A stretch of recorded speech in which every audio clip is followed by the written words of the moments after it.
passed and gone, but I would probably say, Chris Farley. Why him?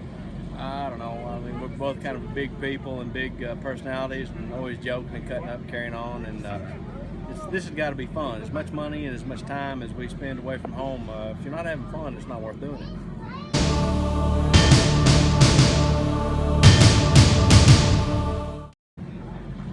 Okay, well, I'm gonna predate myself. I think I'd like to have been in the 50s and 60s. I spent a lot of time with my grandparents on a country farm in southern Illinois when I was a child. Of course, I'd like to have the modern technology of all of our archery equipment, some of our fishing stuff, but just a simpler way of life back then.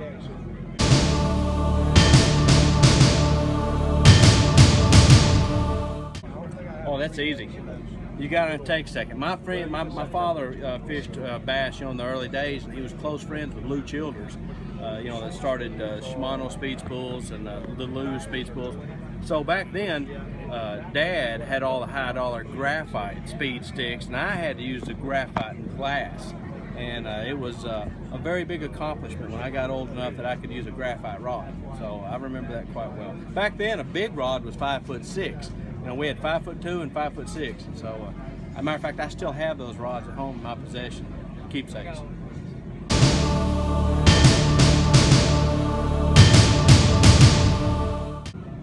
wow.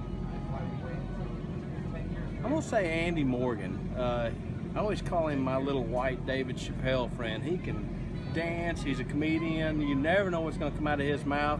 Let's send him.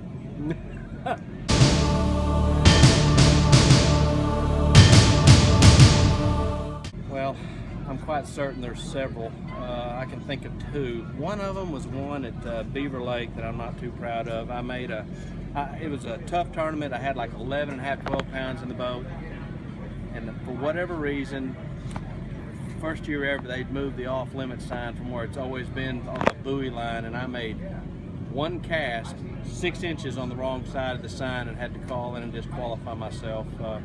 That one cost me an Angler of the Year, and that was pretty embarrassing. There was another time, and it happened to be at Beaver, imagine that, back in the day when I was fishing bass and FLW, and we'd been on one of those 5-week long trips, and things weren't going real good, and the wind was blowing like crazy, and I couldn't practice good, and I just had a high-speed come apart meltdown.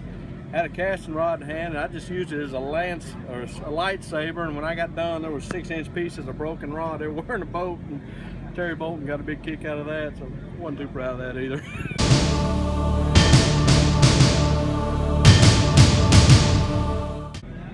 None. I hate roller coasters. I'm kind of a fat guy that likes to be on the ground.